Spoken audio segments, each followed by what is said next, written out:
It's the Real News Network. I'm Sharmini Puris coming to you from Baltimore.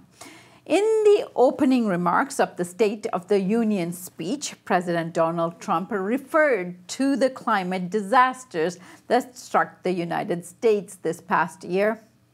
We have faced challenges we expected and others we could never have imagined. We have shared in the heights of victory and the pains of hardship. We have endured floods and fires and storms.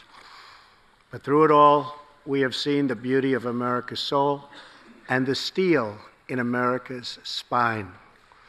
To everyone still recovering in Texas, Florida, Louisiana, Puerto Rico, and the Virgin Islands, everywhere, we are with you, we love you, and we always will pull through together, always. The State of the Union speech was delivered the day before FEMA officially shut off aid and food to Puerto Rico.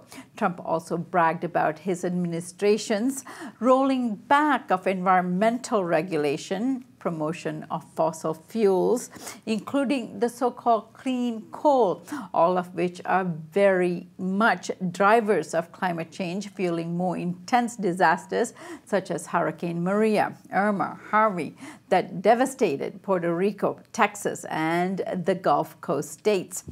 With us to discuss these contradictions in the Trump administration is Wenonah Hauter. She is the Executive Director of Food and Water Watch. Thanks for joining us, Wenonah. I am thrilled to be here. Thank you, Wenonah. We are happy to have you here.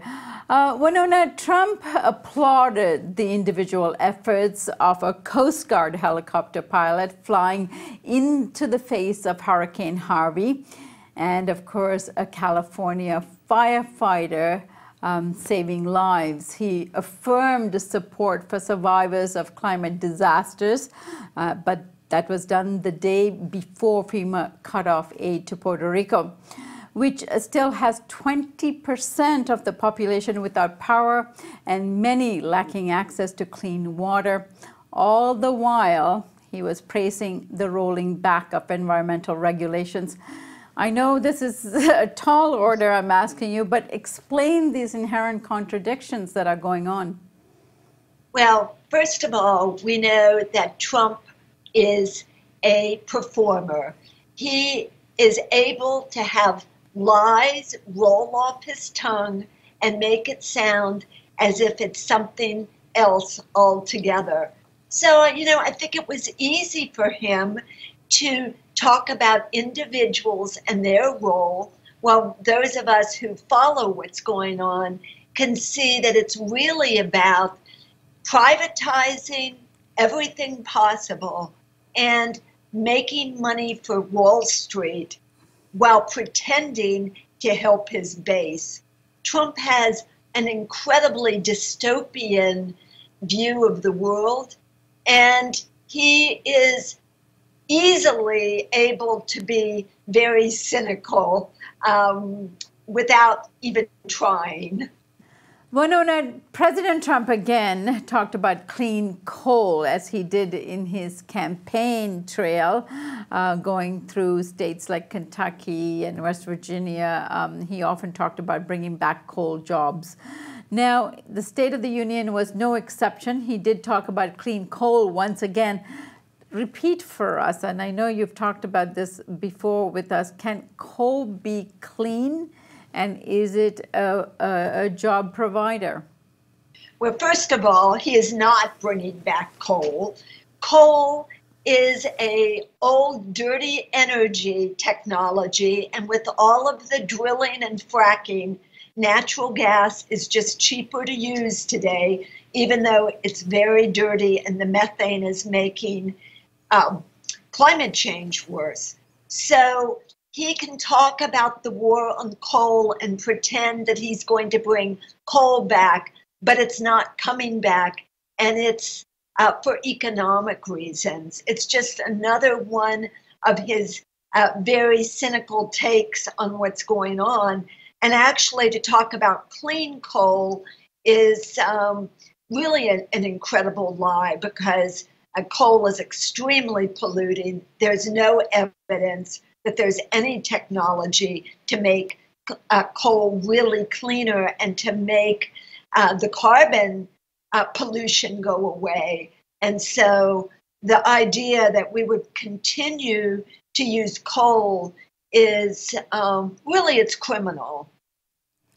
Right, and it's also an insult to the people that are in, say, West Virginia, fighting back, saying, this has had tremendous impact on our health, our environment, on our kids and families, and yet he's ignoring these realities. Give us a sense of the kind of fight back that's going on in states like West Virginia. Well, West Virginia, Kentucky, there are people running for office who want to change the policies of their state. Just last week, we were contacted by some activists in Martin County, Kentucky, where a terrible accident occurred with coal sludge around 2000, and now their water is ruined. There's no money to fix their water infrastructure, and they want to double their rates. But people have formed a committee, and they are demanding that their legislators take a look at this and that something is done to help their situation. I think it's really telling when people in places like West Virginia, Kentucky, in many of the communities where Trump attempted to lie to people and bring them on board and where people did vote for him, where there's now a fight back, especially people running for Congress. And I think it's really incredible that we see more than 390 women around the country that have already declared that they're running for Congress. So, I have a lot of hope. And we work on renewable energy and have the 100% renewable energy by 2035 bill that we worked with Congresswoman Tulsi Gabbard on. And we have seen such tremendous interest in that bill. And we've already had 100 members of Congress, or rather 100 candidates for Congress, pledge that they will support that legislation. So to me, that's what's more remarkable than all of the lies that Trump told as part of the State of the Union and all of the propaganda that he put out there. The fact is that people know that they're being lied to, they're organizing in their communities, and there really is going to be a blue wave, I think, come November because of all of this activity.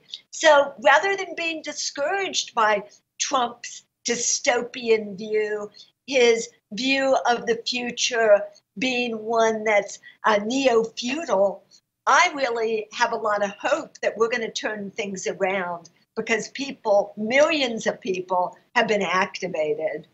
Now, talking about turning things around, one of the ways that a lot of cities across the world have dealt with the issue of the fossil fuel and the kind of energy it takes to run cities is by building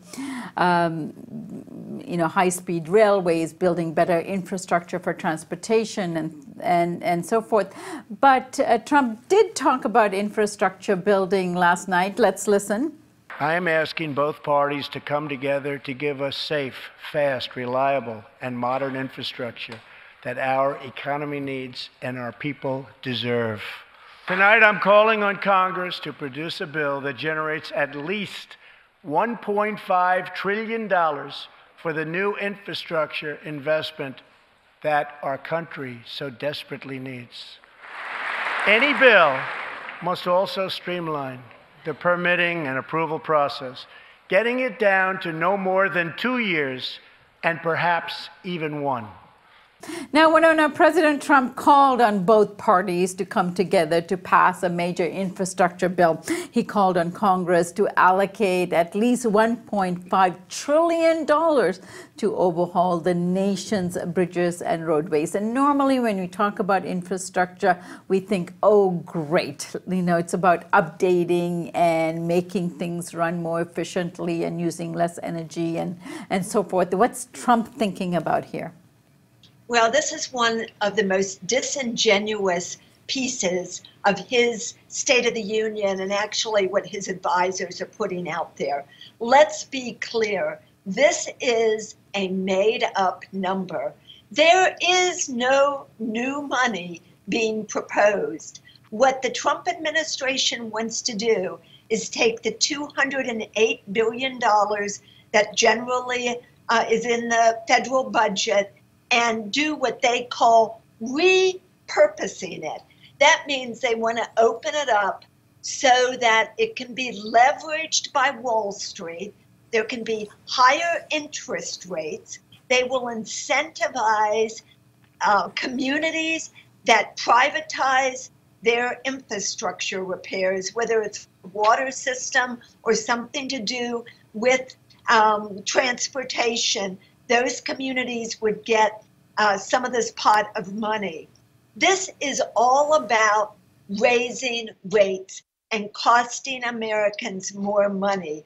When we're talking about water infrastructure, we know private water is 59% more expensive than public water systems. About 84% of our systems are public, but those greedy water companies want to privatize them. So what the Trump administration is proposing to do is taking those federal dollars and opening them up, so not just municipal governments, but so that private companies can use that money. And the other thing that we should remember, those federal monies have decreased about 77% since the late 1970s. So there's a lot less money even available. And in the area of transportation, what this really means is more roads with tolls, higher rates for any of this transportation. None of it is about the federal government helping to rebuild infrastructure. It is literally a plot to make Wall Street money and to let private companies privatize what should be things that public dollars pay for the common good. This is nothing but a new type of neo-feudalism. And we really have to get the message out there that this is not about new monies. That's why when Trump talks, sometimes he says $1 trillion, sometimes he says 1.7 trillion. These are all made up numbers. Also in the speech, Trump focused a lot on immigration reform, linking immigrants to actually criminality and therefore needing to build huge walls in terms of infrastructure. And I find all of this a terrible irony here in that the growing number of refugees coming across the southern U.S. border are fleeing conditions created by climate change that huge American corporations, multinational corporations such as Exxon and Mobil, who reap the benefits of fossil fuel in their countries and have gained, huge financial profits from it, who are also criminally responsible for some of the devastation caused in their homes that these people are coming from. So who's really responsible? And again, here, I'm affirming what you're saying about putting more money in the pockets of multinational corporations and Wall Street. But, link the immigration issues and the crisis of refugees coming to the United States and Trump's policies here towards them. Well, this is just another example of Trump's racist agenda, where he tries to use immigration as a way to explain why many Americans are suffering from the stratification that's caused by big corporations, the terrible trade agenda that both parties have supported. And it's we should be really concerned about how he is misusing this word infrastructure and really playing on people's fears. We know that people don't really want to come to the United States to work in low-paying jobs.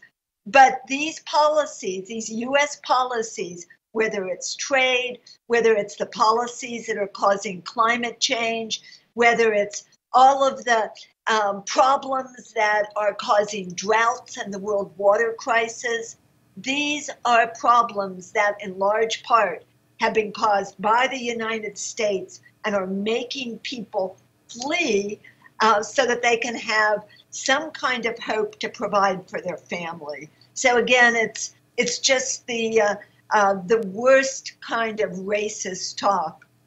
And I just remembered one other thing I want to mention about Trump's lies that relates to another kind of infrastructure, and that is gas and oil infrastructure. We know that Trump is a big supporter of the oil barons and the gas barons, and he has a very cynical new proposal for a fund. It's called the Public Lands Infrastructure Fund. And what this is about is selling our public lands and also allowing more drilling on public lands, our precious national monuments, and also out in our the waters around the United States, creating a pot of money and then letting the oil and gas industry or Wall Street invest in projects that are high risk. And it is partnered with a lot of deregulation and really doing away with our basic environmental laws. That's an important point you were making, and I should have asked you that earlier in our interview. But I think the public lands issue and the building on public lands all require a segment of its own. Wouldn't you agree, Wenonah? Yes, I think that's right. Okay, we'll do that with you very soon. I know you have to go, so I thank you so much for joining us. And we will do the segment on public lands and building on them, as Trump is planning to do in the near future. Thank you, Wenonah. Sounds great. Thank you so much. Bye-bye. And thank you for joining us here on the Real News Network.